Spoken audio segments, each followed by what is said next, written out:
Maayong hapon, Negros. Ini ang Digicast Negros 10. Ang nagapanguna nga napulo ka mga balita sa isla sa Negros ang amo ni gadulong sa inyo. Ug din ninyo kami via Facebook, YouTube, kag sa KK Channel 11. Kag subong mabatian nyo man kami live sa FM station nga 91.1 FMR Bacolod. Kag yari ng top 10 nga mga balita sa Negros subong nga adlaw. Mga madakpan nga nagapasunod sa pork ag pork meat products sa Negros Occidental kag Bacolod multahan na kag kasuhan. 7 ka mga ido patay sa sunog sa Barangay Estefania. Tricycle driver patay 8 ka mga pasahero pilasod matapos mahulog sa katubuhan. Cashless transaction sa mga merkado ginaduso. Kag sa good vibes mga waterfalls sa Negros nga hapos lang kadtuan. Inatanan sa Digicast Negros 10. Sa number 10,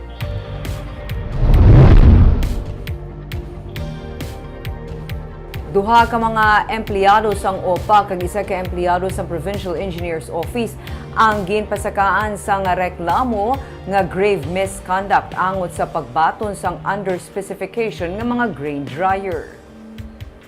Suno kay Provincial Legal Officer Alberto Nelias Jr., may nakitaan sila nga balasihan rason nga formal ginpasakaan sang grave misconduct nga kaso kanday Engineer Jimbo Garsula, Engineer Herman Abihay nga pareho gikan sa OPA kag Engineer Armin Elias Shokon sa Provincial Engineers Office. Suno kay Nelias, Sanday Garsula kag Abihay ang ginpaidaluman sa 60-day preventive suspension. Suno kay Nelias, ginbaton Nanday Garsula kag Shokon ang grain dryer nga may combined 30-ton capacity bisan pa nga yara sa purchase order dapat 36 combined capacity.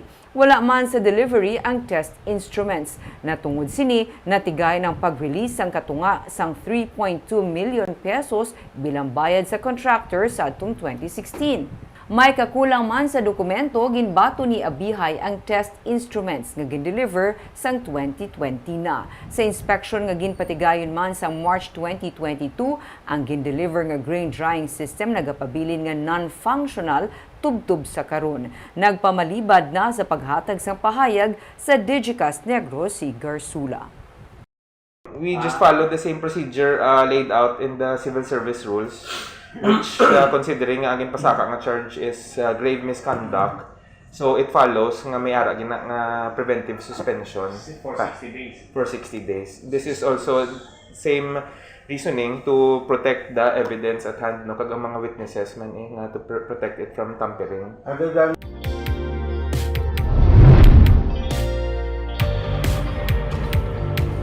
Sa number 9, masobra na sa 6 ka mga tonelada sa spaghetti wires ang natipon sa mga mayor nga dalanon sa Bacolod. Sa sini nga mga litrato nga kuha sa Task Force Spaghetti Wires, makita ang mga spaghetti wires nga natipon gikan sa BS Aquino Drive, Lacson kag Burgos Street. Naglapot na tanan sa 6.45 toneladas nga mga kable ang natipon sa Task Force sumalin sa ginsuguran ang pagtidlo sa mga poste sa Benitez Administration. Ang pagkakasa mga wala na ginagamit nga mga kable ang isa sa mga unang nga ginmando ni Mayor Abby Benitez sa iya pagpungko bilang alkalde. Ang task force ang ginatapuan sa nagkanilain ng mga talatapan sa syudad sang Bacolod, kaupod ang mga telecommunications company.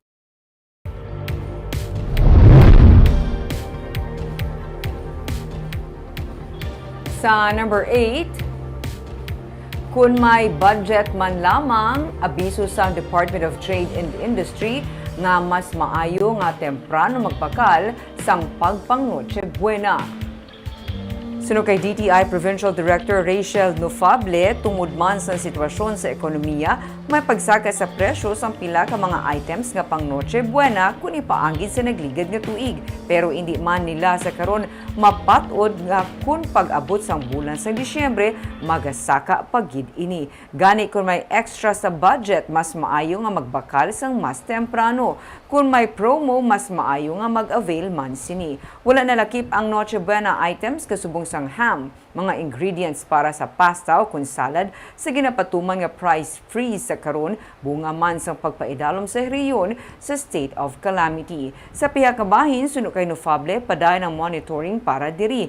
Kung may mga concerns o kung reklamo angot sa presyo, sarang mapadangat ini sa atensyon sa DTI, ayhan sa ilang nga talatapan o kung sa ilang nga mga contact number kag social media accounts. So be vigilant. You have the right to choose kung ano man nga brands or nga products ang imo gusto baklon. So if you ask kung may possible increase this coming December, no, so hindi kita sinagid ka-preempt, kahambal at this point, no.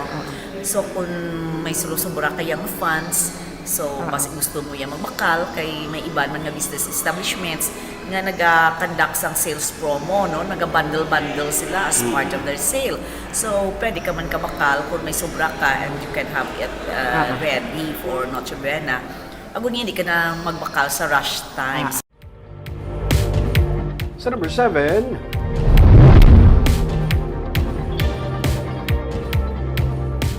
barracks nga wala sang tao, nasunog kay nasang aga. Butane nga napabayan, kinalang tao nga kabangdanan sa pagsugod sang kalayo. Naalarma ang residente sa Purok Santan sa Barangay Takuli sa magpuog ang asuhalin sa compound sa isa ka construction firm kay nasang aga. Ang elektrisyan nga si Dexter de Benagracia naghigang po uli sang ipay sang iyang mga kaingod. Pero wala na siya sang naabtan pa ang mga pagkabutang sa sulod sang ginestaran nga barracks bangod sang sunog. Hindi pa mapatod sa Bureau of Fire Protection kung electrical in nature ang ginhalinan sang sunog. Istorya ni de Benagracia, nakakas niya ang nagaangot nga mga electrical appliances ante siya nagbiya sa barracks. Nagapati siya nga posible ang napabayaan niya butane ang ginhalinan sang kalayo. Nagnagaw ko sa akong barak sa galing ng klayo, kaya di kaso. So, ginipas up, dire ano ko nung ginalinan tayo? Ay, paano? Kaya naglupok-lupok na kayo na mo. So, kung about electrical, hindi na Hindi recover, so lang nga something to switch. Ano to? Ano to? Kung electrical, hindi ko na-off siya mo kasi may butane.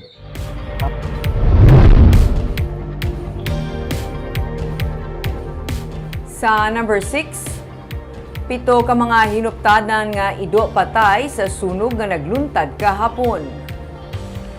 Wala na makaluwas pa ang 7 ka mga hinuptanan nga ido kag napatay sa nagluntad nga sunog kahapon sang kaagahon sa Country Home Subdivision sa Barangay Estefania sa Bacolod.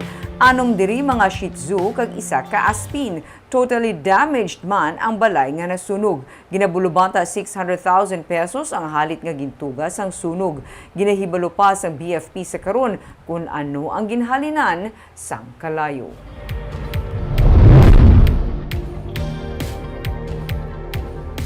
Sa number 5, tricycle driver patay, 8 ka mga pasahero pilason matapos mahulog sa katubuan sa higad sang dalan ang ilang nasakyan nga tricycle sa La Carlota City.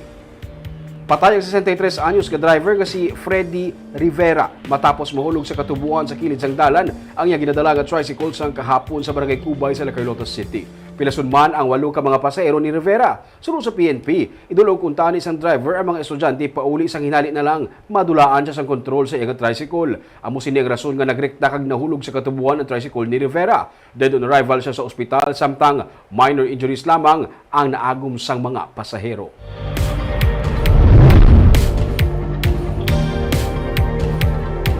Sa number 4, ginahikot na sang syudad ang kaundan sang kontrata para sa kumpanya nga interesado maghakot sang basura sa Bacolod kag magdumala sang landfill sa Barangay Felisa. Manugtapos na sa Disyembre 2022 ang kontrata sang IPM Construction Development Corporation nga amo ang pribado nga kumpanya nga nagahakot sang basura kag nagadumala sang landfill sa Barangay Felisa sa Bacolod. Gani karon pa lang ginahikot naman sang Technical Working Group ang pagbalay sang terms of reference para sa iban pang kumpanya nga interesado nga maghakot sang basura sang syudad. Suno kay City Administrator Attorney Boyet Maghari, sa tiun nga matapos na ang terms of reference, pwede na masuguran sa syudad ang bidding para sa kumpanya nga maghahakot sang basura kag mag-maintain sang landfill sa syudad. Kapin sa 200 million pesos ang kontrata sang IPM CDC sa syudad. Magahimo man sang assessment ang syudad bahin sa ila pagserbisyo.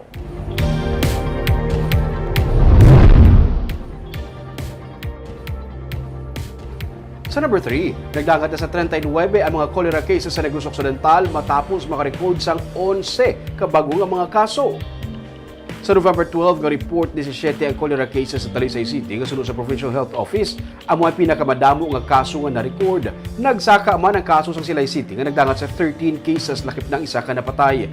Anom ang cholera cases sa EB Magalona, lakip man ang isa nga napatay. 2 ang kaso sa Victoria City, lakip na ang bag-o nga kaso. Nag-record man sa cholera case ang Cadiz City. Sa Bacolod City, 21 ang confirmed cholera cases sa syudad. Sa September 1 to November 12, nga report sa City Health Office, napulo naman ang acute gastroenteritis-related deaths. Sunod sa provincial kag city health offices para ng investigation sa suspected nga kag confirmed cases. Amuman ang pagpadala sa water samples sa Research Institute for Tropical Medicine gikan sa mga apektado nga barangay bilang kabahin sa surveillance para ng kampanya sa pumuluyo kasubong man ang disinfection sang mga water sources.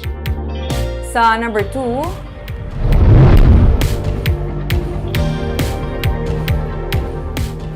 cashless transaction sa mga merkado sa Bacolod ginaduso sa konseho. May report si Nico Delfin. Nasugura na ang automated cashless transaction sa mga private bus ang nag-peak ang pandemic. Gani ginaduso man karon ni Councilor Celia Flor, pamuno sa Committee on Markets and Slaughterhouse, nga mapatuman ang digital payment system sa mga merkado, public transportation kag sa iban pa nga mga commercial establishment sa syudad. Nagapati si Flor nga mas mangin madasig ang transaksyon kag mapaiway ang daw anay sang kwarta paagi sa amo nga sistema. So, mas convenient ni siya para sa aton mga pumuluyo kag sa aton mga vendor sa diin hindi na sila magdala sang cash, no? Kundi mobile na lang gid, even sa ilang mga cellphone, di ba? Pwede ka na kabayad kag maka-transact business with digital payment. Si Ricardo Saberon, nagabaligya sang lahing kag dahon sang saging sa Burgos Public Market. Pabor man siya kuntani sa moderno nga pamaagi sa negosyo o galing hindi smartphone ang iya cellular phone. May pagkabalaka man siya nga basi pamintahaan sa mga scammer ang sistema.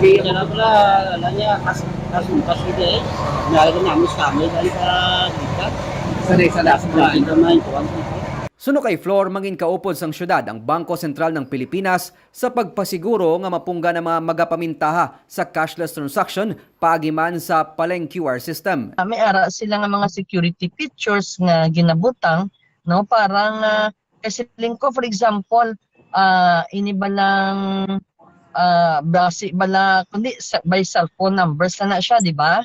No? So kung makitaan may ara iban mo makita nila ang phone number or ang madula bi ang phone nimo or sang SIM, no? So pwede siguro maano for fraud di ba la? No, I really don't know how. Pero ang hambal nila tungod man nga ining bag-o ni bala nga SIM registration nga law, no? I-register na man ang mga SIM. One of the safety features ina siya sang sining nga payment scheme. Ang komitiba ni Flor ang natalana nga magapatigayon sa public hearing para man sa ginadihon nga digital payment system nga kabahin na sa ginahimo nga pagpanghanda sang syudad para sa pagtransform sang Bacolod sa isa ka smart city. Nico Delfin para sa DigiCast Negros. Kaag sa numero 1 sa mga balita, subong adlaw.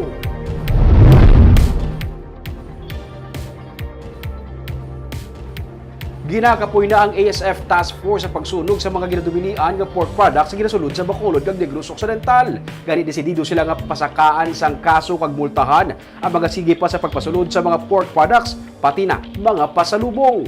May report si Nico Delfin. Kada adlaw naga-average sa 40 tubtub 50 kilos ang pork kag pork meat products ang makumpiskar kag ilayon man nga ginasunog sang Joint African Swine Fever Task Force sang Negros Occidental kag Bacolod City. Suno kay Doktora Aguida de la Torre, pamuno sa ASF Task Force sa Bacolod, kalabanan sa mga confiscated pork products, mga pasalubong items, halin sa mga pasahero sa seaport.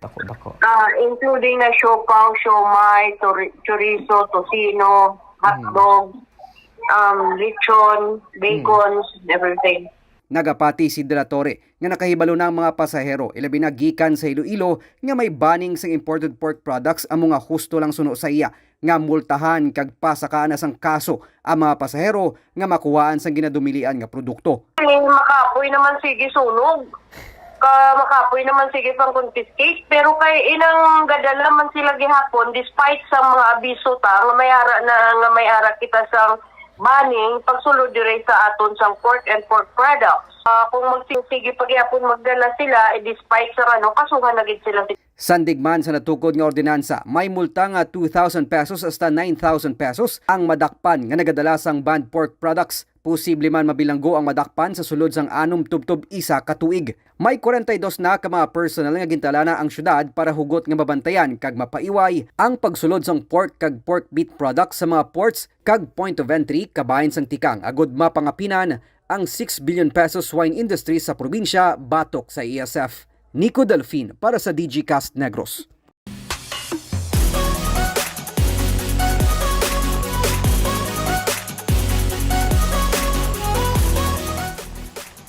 Sa Good Vibes, gusto mo mag-nature trip o kung maligo sa falls pero hindi ka gusto malawig ang lalakton? May suggestion si Romeo Subaldo para sa inyo. Manami maligo sa waterfalls pero hindi manami ang malayo nga laktanay kung nagaedad ka na. Yari, ang pila ka mga busay o kung waterfalls nga malapit lang kag halos wala ka na sang lakton. Nakabati na kamo sa Umot Falls. Ini ang waterfalls sa higad sa karsada nga ara sa Barangay Santol sa Banwa sa Binalbagan. Pero para makalapot diri, mas mahapos kung mag-aagi ka via Isabela, via Barangay Mansablay. Mga 20 minutes drive lang gikan sa Isabela proper. Literally, ara lang siya sa higad sa karsada. Kanami lang tamon kung naga-road trip ka.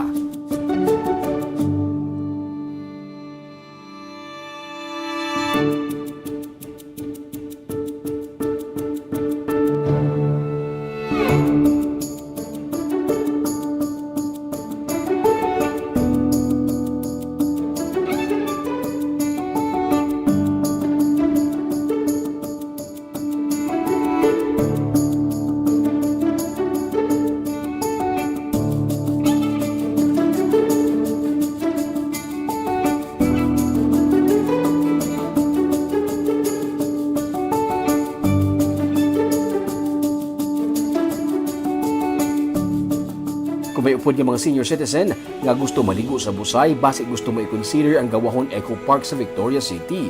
Wala labot sa kadamo sang pwede libutan diri kag sa infinity pool nga overlooking sa city proper. May Busay diri nga ice cold ang tubig. Maparking ka sa higad sa karsada, malakat sa pila ka steps kag ara ka na mismo sa waterfalls. Hindi amo sinakataas ang drops ng tubig pero matinaw, matinlo kag tugnaw-tugnaw. May ara pagani sang senior citizen nga nagalumpat sa Busay.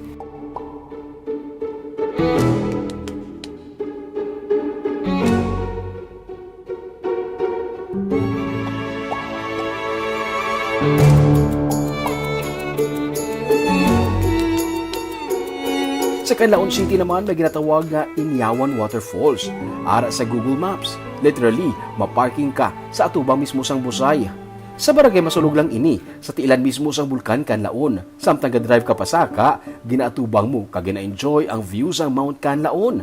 Pwede man ini masulod sa motor o kun bike. Ang tubig diri gikan sa ibabaw sang bukid. Tawag diri sa mga lokal, dam site kamayara sa dam sa idalom. Ang Busay sa unhan lang sang dam.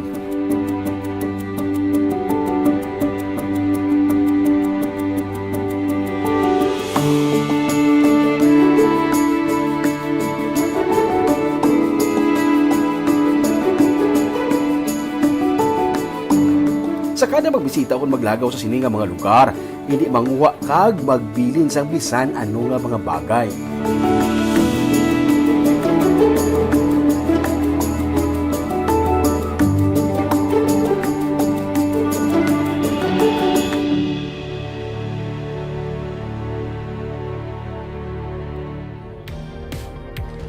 Bago ko magsilingan daan waterfalls, usually mabakakalayo gid may lalakton gid pirmi. But Okay. sini na sa lapit lang. Oo, no. Nga naglapit na kay basi ang dalan. Naglapit sa ilang dalan. Pero at sa bardamo pa sa pwede ma-discover sa Negros nga wala ta pa nakita. Sa kadamo lang ito. I agree.